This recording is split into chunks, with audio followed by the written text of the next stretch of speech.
El espíritu es una ley que vivifica en unión con lo múltiple que, entonces, es una multiplicidad vivificada, no en oposición al mismo en cuanto a mera multiplicidad muerta y separada, porque entonces, en este caso, el espíritu sería una unidad que se llama ley como algo meramente pensado, algo carente de vida.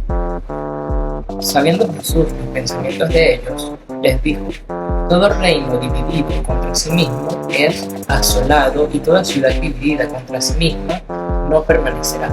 Mateo 12:25. Bienvenidos a un nuevo episodio, el segundo episodio de Ovejitas Antagónicas. En este episodio quiero mostrar la amplitud y la diversidad de lo que engloba todo el universo cristiano, o mejor dicho, la religión como sociedad, o como se entiende en la sociedad, el cristianismo como religión.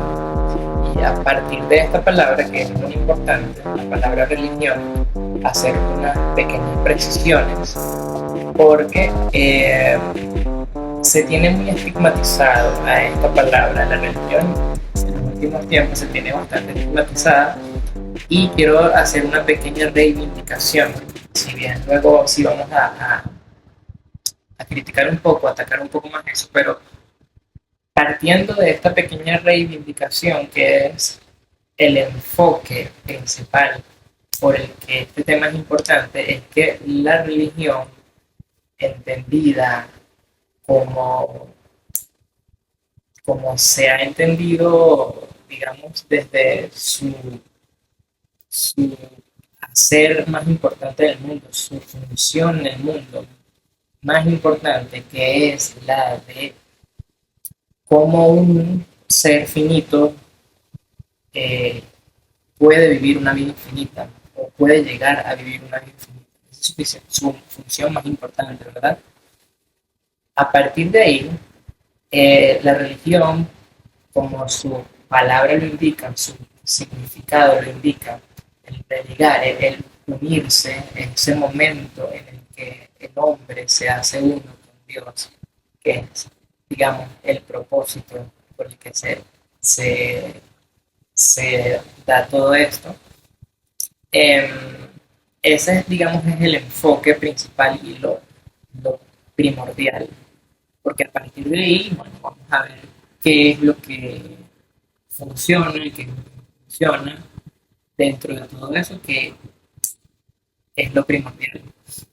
Entonces, a partir de esto, el cómo un ser finito puede vivir una vida infinita, el tema de que se haya estigmatizado tanto la religión y se haya hecho tanto rechazo a la religión, eh,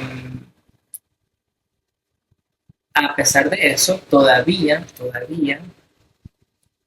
pesar de eso, todavía existe en el hombre una ansia de vivir una vida infinita, ¿verdad?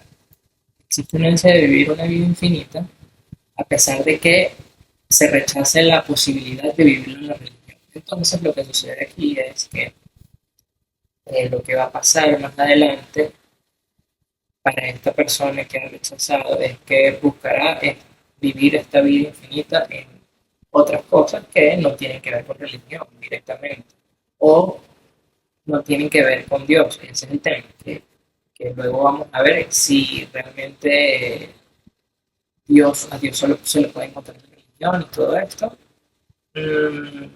Si entendemos religión en este sentido, si entendemos religión en el primer sentido en que lo acabamos de decir, el unirse a Dios, de cómo se hace una persona con Dios, cómo se funden la entidad divina con la entidad natural.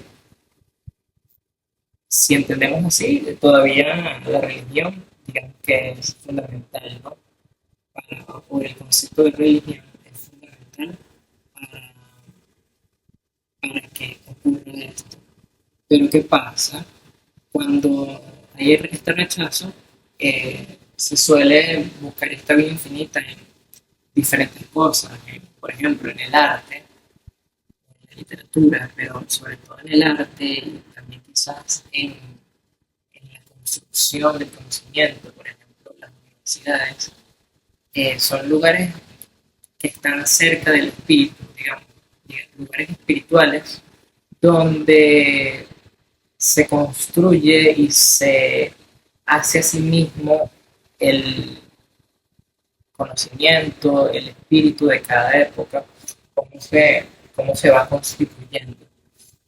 Esos lugares ciertamente son bien nutritivos para las personas y puede que muchas personas sí puedan buscar la forma de vivir una vida infinita en lugares que, digamos, los hacen trascender. O sea, los hacen trascender en el sentido de que, evidentemente, el alma busca aquello que impele hacia lo absoluto, hacia lo más puro, hacia lo más bueno.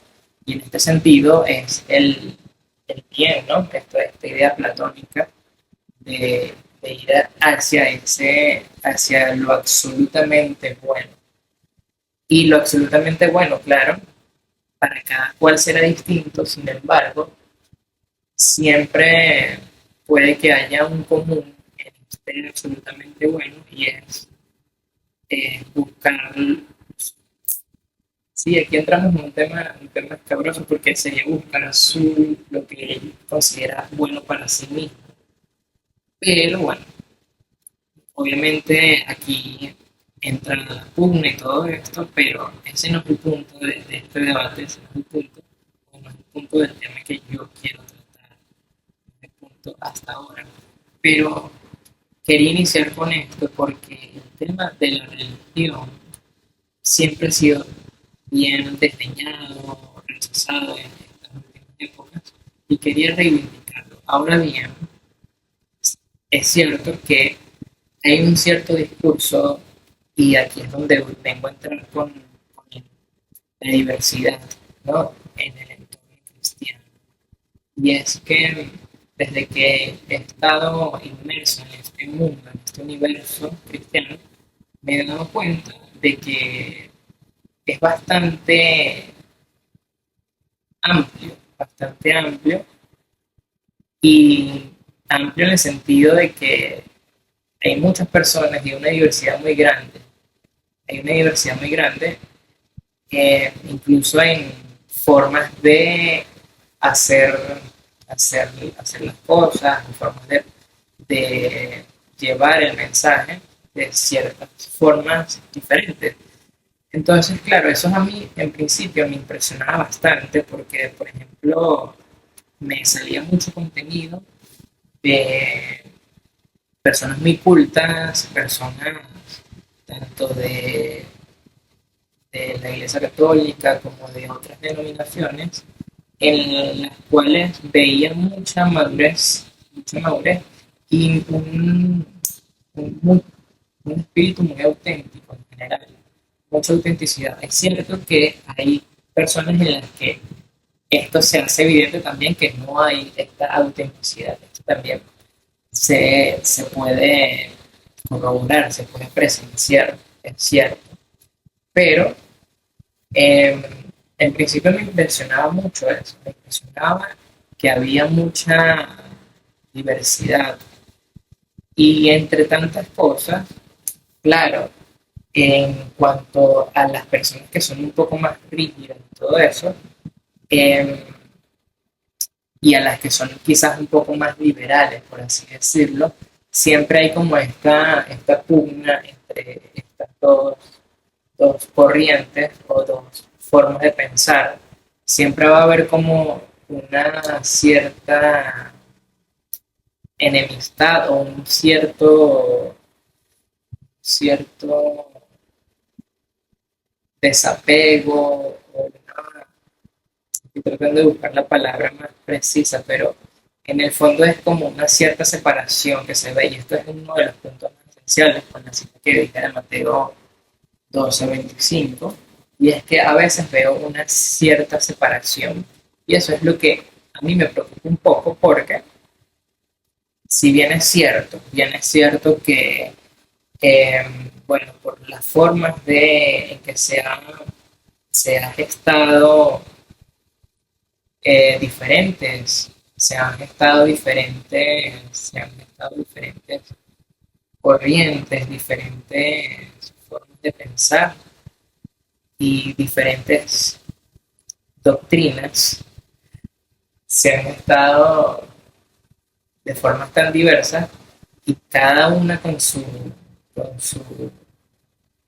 su propia teología, con su propia interpretación, que puede ser válida para cada cual según la lógica que tenga, puede ser válida. Si bien es cierto, eh, lo fundamental siempre va a ser aquello que une, ¿no? Aquello que une sobre todo en lo que concuerden y lo que fundamenta el cristianismo como religión y el, es el reconocimiento de Jesús, Hijo de Dios, ¿verdad? Entonces, ¿qué pasa? Si todas las personas, todos los cristianos están de acuerdo con esto,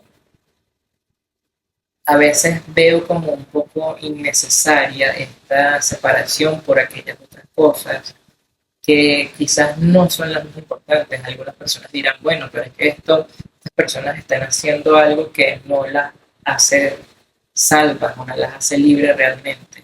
Por ejemplo, siempre se critica mucho de parte de los protestantes a la Iglesia Católica por la adoración a las imágenes y todo esto.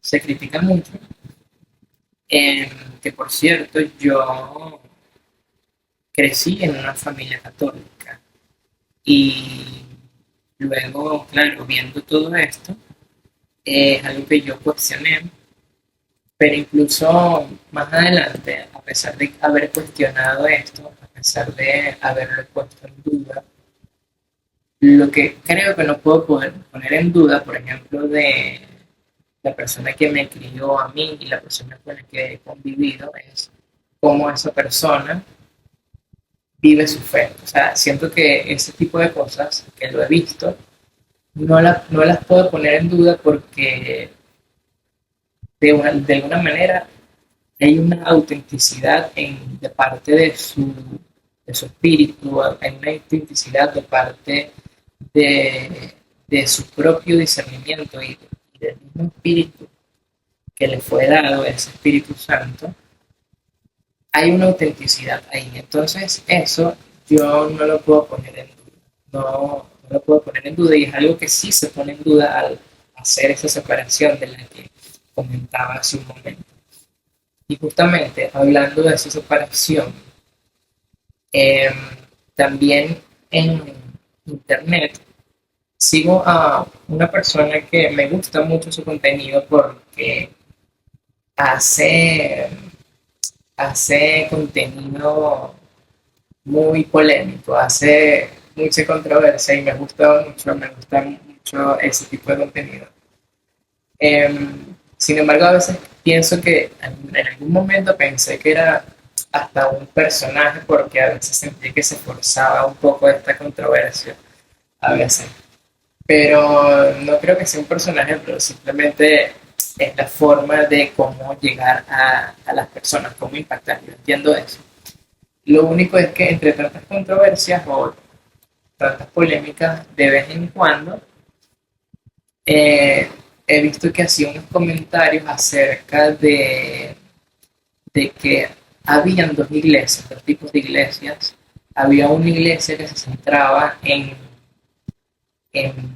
hacer eventos masivos para hablar de números y glorificar las cosas de Dios en torno a la masividad y a los números.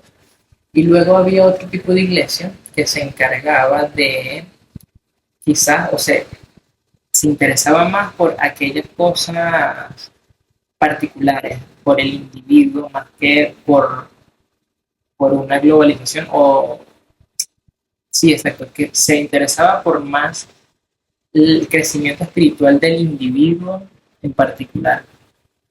Y, a ver, claro, obviamente siento que esta persona quería reivindicar esta segunda iglesia, que me parece súper, y siento que así debería ser. Eso es un trabajo esencial en todas las iglesias. Pero además creo que quería reivindicarlo como para quizás dejar un poco de lado esta otra iglesia que se centraba en los eventos masivos y todo esto. Siento que quería hacer eso y yo, la posición que tengo, o mi opinión sobre eso, es que puede que haya más de dos iglesias, de hecho. Puede que haya muchos tipos de iglesias que tengan diferentes misiones, diferentes llamados a cumplir. Entonces, en este sentido, eh, o sea, me parece que no es la idea tampoco decir, bueno, quién lo hace mejor o quién lo está haciendo mal, sino que, bueno, o sea, pienso que en cada casa, cada quien tiene su tarea, su propia tarea y su propia misión, y cada quien, bueno, se encarga de cumplirla según lo que se le ha encomendado. Entonces, bueno, ese es uno de los comentarios que tenía en cuanto a los contenidos que he visto acerca de la gran diversidad que había visto en torno al cristianismo. Y bueno, en cuanto a las diferentes culturas y a las diferentes denominaciones, como había dicho hace un tiempo, hace unos segundos, eh, es todo cuestión de caridad, o por así decirlo, principio de caridad, y es que esto significa que cada persona o cada interlocutor es una persona racional y por lo tanto lo que dice tiene algún tipo de sentido, es el reconocimiento de esto. De eso se trata el principio de caridad, ¿verdad? Entonces, si aceptamos esto, siento que o usamos este principio de caridad, esto puede ayudar a disminuir aquella separación, disminuir esta polaridad o esta enemistad, por así decirlo, porque de alguna forma se crea una cierta enemistad. Aunque bueno, obviamente no es lo ideal o no es lo que se quiere, pero hasta cierto punto se hace una cierta enemistad. Por ejemplo, en mi caso, me pasa algo particular, algo muy personal a mí en torno a mi oficio que es la música, que yo, por ejemplo, no comulgo con el tipo de música cristiana urbana. No comulgo mucho con eso. Y eso es algo que iba a comentar. Y lo puedo hacer con este ejemplo que, que voy a hacer ahorita. Eh, del lugar donde yo crecí y todo esto, eh, resulta que un día me llamaron, hola, no, tranquilo, un día me llamaron para tocar allá nuevamente en la Iglesia Católica y todo esto, y yo de vez en cuando iba, de vez en cuando voy para apoyarlos, aunque ya como tal no, digamos que no formo parte de ahí, pero de vez en cuando sí iba, y la persona que me llamó, como sabe que yo me dedico al jazz y todo esto, eh, me dijo para hacer una especie de liturgia con jazz o una misa con jazz. Y yo no le respondí, pero obviamente lo que pensé fue directamente no, o directamente o sea, estás desvariando porque eh, o sea, el jazz está totalmente fuera de contexto y totalmente fuera de lugar en algo como una liturgia o algo parecido dentro de sobre todo dentro de un templo con el contexto que hay en lo que es una ceremonia o un ritual, ¿verdad? Entonces, eh, yo le dije que no, o mi respuesta fue de rechazo en ese momento, por eso, porque el querer encajar un género dentro de algo, para mí es totalmente incoherente, totalmente fuera de contexto y es algo parecido análogamente a lo que yo veo con el género urbano de música cristiana. No, no digo que esté mal, aunque bueno, alguna cierta que otra música por allí sí da un poco que desear realmente, pero siento que no congenia, o sea, no calza, realmente no calza con el mensaje, no calza con el mensaje. Está fino que quieran disfrutar y todo eso, chévere, pero a la hora de realmente unir el contenido a la forma, eso tiene que ser bien hecho, ¿no? Tiene que ser bien hecho y con una cierta estética y tal. Y siento que eso es algo que queda pendiente, queda pendiente del género urbano, no de todos, pero no voy a decir aquí nombres, pero eh, queda pendiente en una gran mayoría, siento eso. Y con respecto a la música, también es verdad que hay que hacer algunas salvedades aquí porque, claro, existe, ¿no? Desde hace un tiempo el género worship. El género worship es relativamente nuevo, pero, pero, ¿qué sucede? Que al ser relativamente nuevo y al constituirse como una forma específica de hacer esa música con cierta sonoridad. Eh, claro, inmediatamente se apropió de la palabra o del significado worship, creo. Eso, entonces también ahí hay que tener un poco de cuidado, quizás relacionado a lo que dije yo anteriormente, porque si bien es cierto que este género exalta a Dios, es muy diferente, es bastante diferente a cómo se hace en otras denominaciones, en otras iglesias y otras denominaciones, cómo se hace, es bastante diferente, porque eh, resulta que ellos también adoran a Dios o también están intentando o también es la intención exaltar a Dios, ¿no? Cómo se hace en la iglesia pentecostal, cómo se hace con el bautista y todo eso, las diferentes formas que ellos lo hacen. Eh, entonces, eh, ahí hay un tema con la palabra worship, porque, claro, es como si se apropiaran, al apropiarse del estilo, se apropian también de la palabra. Entonces, eso también es un poco, bueno, interesante, porque, claro, estas otras personas también tienen la misma intención, pero no se les llama de worship, no se les llama worship, tampoco es que ellos se molesten por eso, pero puede haber una cierta idea como de que, bueno, aquí se está adorando a Dios y aquí se está haciendo cualquier otra cosa. Y hay que tener cuidado con eso porque eso puede ser puede ser un poco arbitrario de parte de cualquiera de los dos lados. Y es lo que había dicho antes con el principio de caridad. El principio de caridad, ¿sí? Para cada cual, para cada lado. Entonces, igual, con esto también es importante recalcar del género worship que, que va mucho más allá, por ejemplo, de la Iglesia Católica, o de cómo se hace la música en la Iglesia Católica. Creo que es muy obvio que lo diga, pero es necesario quizás que lo diga que la Iglesia Católica en gran parte se quedaron un poco atrás en cuanto al hacer música para adorar a Dios de una forma auténtica y estética también. Entonces, bueno, esos son los comentarios que yo tenía en cuanto a la diversidad del entorno cristiano.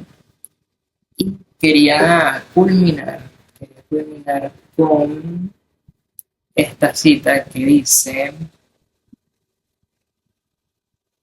no todos los que dicen yo soy su Señor y dueño entrarán al reino de los cielos. Eso no es suficiente. Antes que nada deben obedecer los mandamientos del Padre que está en los cielos.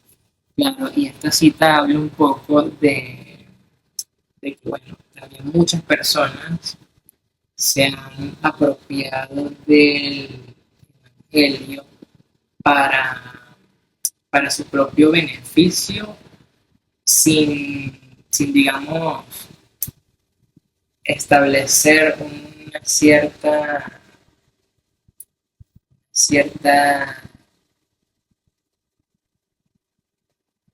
identidad de lo que realmente es ser hijo de Dios o lo que realmente es conocer a Dios. Y por allí también hay otra frase de, de Juan, este no me recuerdo si era de Juan, pero hay una de Juan que dice que el que me conoce o el que no me ha conocido o el que me conoce obedece mis mandamientos. Algo así, decía, algo así. Y pienso que hay gente que dice, ¿sí? Hay gente que dice que conoce a Dios y no obedece lo que está escrito, o sea, lo que está escrito por inspiración de Dios, ¿verdad? Entonces, bueno, hay gente que directamente no, por ejemplo, no cree en cosas como la Biblia, cree en cosas como que ese libro tiene verdades, tiene verdades que hay que ubicar en un contexto también, hay que ubicar en un contexto, pero al fin y al cabo son verdades que se tienen que ubicar en un contexto. Entonces, con respecto a esto, eh, también se utiliza el Evangelio a veces para dos cosas. Aquí hay que tener cuidado con el tema de también la obediencia. Hay que tener un poco de cuidado porque el deber a veces puede ser un poco idealista y con los ideales hay que tener un poco de cuidado porque a veces se puede crear una especie de evangelio que yo le llamaría pesimista o nihilista, en el que nada importa, ¿no? Por así decirlo, sino solo la salvación y nada más, o, o solo lo que dice tal versículo y bueno, y lo demás es como, bueno, como que no importa realmente lo que tú quieras hacer o hacer. A mí me parece este evangelio un poco nihilista y que se contrapone un poco al otro extremo, que es el evangelio de la prosperidad, que es el Dios te da lo que tú quieras ser siempre o Dios trabaja para ti, por así prácticamente, eso es lo que le falta decir. Entonces, entre estas dos corrientes, estas dos vertientes, hay que tener cuidado porque eh, eh, o sea, hay que buscar como una especie de equilibrio entre estas dos, porque normalmente el cristiano se encuentra en el punto medio. Hay una buena analogía con esto y que lo ejemplifica muy bien. Es de un lado la arbitrariedad y del otro lado sería sería la anarquía, creo. La anarquía, o no estoy seguro, o el anarquía, o cuál es la otra palabra que no sé, no recuerdo si arbitrariedad. Sí, bueno, vamos a decir arbitrariedad. Entonces, ¿Qué sucede? Que la libertad no se halla en ninguno de estos dos extremos. O la libertad y el derecho se halla en el punto medio que hay entre ser arbitrario o que haya anarquía. Eh, para quien esté viendo esto, explicar brevemente la anarquía es que simplemente no hay norma, no hay ente que establezca una norma y arbitrariedad es que yo hago o yo dicto cuál es la norma. Es más o menos eso. Entonces, los dos extremos son malos y creo que esta analogía es buena. Esta analogía es buena. ¿Qué podría recomendar yo? Nada, porque yo no puedo recomendar mucho. Bueno, o sea, lo único que tengo que decir al respecto es que se debe actuar con un espíritu que no se sienta oprimido, que no se sienta oprimido.